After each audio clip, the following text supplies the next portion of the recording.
प्रेम बजायो ढोल, ऊधो सूदो हे गयो, सुन गोपियन के बोल।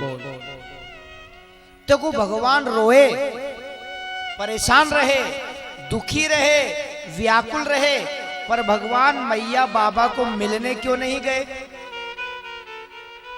ध्यान देना, भगवान कहां है? मथुरा में। और यशोदा मैया, गोपियां, ग्वाल बाल कहां है? वृंदावन में। तो मथुरा से वृंदावन ज्यादा दूर थोड़ी है। मथुरा से वृंदावन की दूरी है केवल 10 किलोमीटर। कितना दूर है? मात्र 10 किलोमीटर। भगवान चाहते तो एक दिन में 50 बार मैया बाबा को, गोपियों को, ग्वालों को मिलके आ सकते थे, पर क्यों नहीं गए? रोना मंजूर कर लिया, परेशान रहना मंजूर कर लिया, व्याकुल रहना मंजूर कर लिया, लेकिन मिलने क्यों नहीं गए? उसका कारण था। क्या कारण था? भगवान ने कंस को मारा ना। कंस के ससुर थे जरासंध। कंस की 2 पत्नियां थी, अस्ति और प्राप्ति, जरासंध की बेटियां थी। तो जरासंध अपने दामाद की मौत का बदला लेने के लिए तैयार बैठा था। 23 अक्षौहिणी सेना लेके जरासंध मौके की तलाश में था। कब अवसर मिले, कब मैं आक्रमण करूं। ठाकुर जी ने सोचा, मैं यदि वृंदावन में ग्वालों को, गोपियों को मिलने जाऊंगा और यदि जरासंध ने आक्रमण कर दिया तो न तो वृंदावन में सिपाही है, न हथियार है, न किला है। मथुरा में तो किला भी है, सिपाही भी है, हथियार भी है। यहां तो मैं बराबरी कर लूंगा, वहां बेचारे ग्वालों को जरासंध मार डालेगा। इसलिए मिलने नहीं गए, और जिसका डर था वही हुआ। 23 अक्षौहिणी सेना लेकर के जरासंध ने मथुरा पर आक्रमण कर दिया।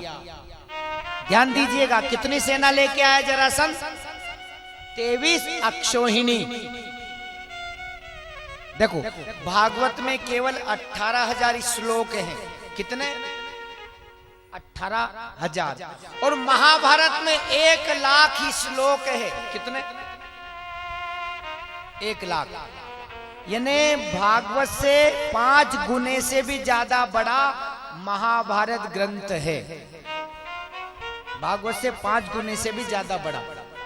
लेकिन महाभारत की सेना मिलाओ, कौरव पांडव की सेना मिलाओ, तो केवल 18 अक्षौहिणी सेना होती है।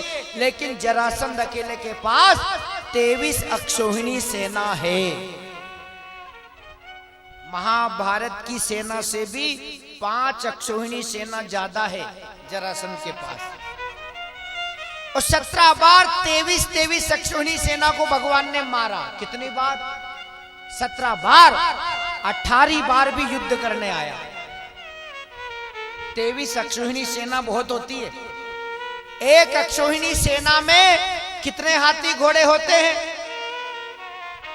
ध्यान दीजिएगा, एक अक्षौहिणी सेना में 21,870 हाथी होते हैं, 21,870 रथ होते हैं, 65,610 घोड़े होते हैं, और 1,09,350 पैदल सैनिक होते हैं। तब एक अक्षौहिणी सेना बनती है। एक अक्षौहिणी सेना में 21,870 हाथी, 21,870 रथ, 65,610 घोड़े, 1,09,350 पैदल सैनिक होते।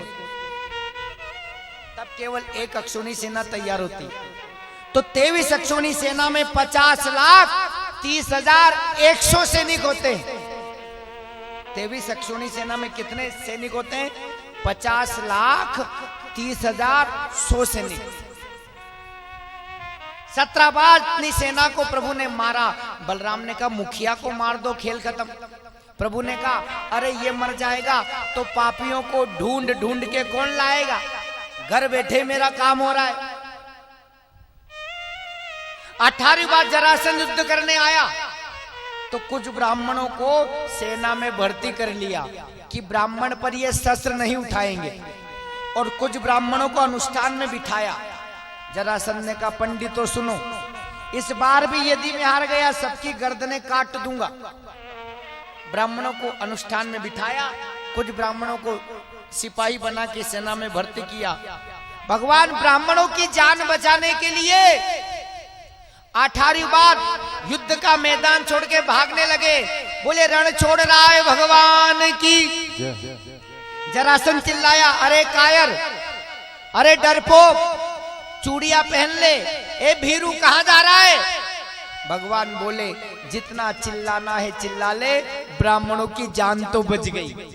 17 बार हरा दिया तुझे, इस बार भी हरा देता तो ब्राह्मण की गर्दनें काट देता तू, और तेरी सेना में ब्राह्मण भी मारे जाते, मुझे पाप लगता। काल यवन 3 करोड़ सेना लेके पीछे दौड़ने लगा। कितनी सेना? 3 करोड़। भगवान गुफा में छुपे, पीतांबर मुचकुंद को उड़ाया। काल्यवन ने भगवान की समझ के और मुचकुंद को लात मारी। मुचकुंद की दृष्टि से काल्यवन जल के भस्म हो गया। प्रवहर्षण पर्वत पर भगवान चढ़े, जरासंध ने आग लगवा दी। भगवान ने विश्वकर्मा को आज्ञा करी। विश्वकर्मा ने समुद्र के बीचों बीच एक नगरी का निर्माण किया। वो नगरी 30 योजन की थी। कितनी? 30 योजन। 1 योजन में 4 कोस होते हैं। 120 कोस की वो नगरी थी, जो 48 कोस समुद्र के अंदर थी और 72 कोस समुद्र से ऊपर। 48 कोस समुद्र के नीचे, 72 कोस समुद्र से ऊपर। मथुरा के लोगों को सुनाया, द्वार ही द्वार नजर आए। एक दूसरे से पूछने लगे, द्वार कहाँ, द्वार कहाँ, द्वार कहाँ, द्वार कहाँ? तो नगरी का नाम पड़ गया द्वारिका। बोलिए द्वारिकाधीश भगवान की। भगवान द्वारिकाधीश बन गए। इधर विदर्भ देश का राजा था भीष्मक, कुंडलपुर में रहता था। 5 बेटे थे भीष्मक के। भीष्मक की पत्नी का नाम था शुद्धमती। 5 बेटे थे, रुक्मी, रुक्मध्वज, रुक्मकेश, रुक्मबाहु।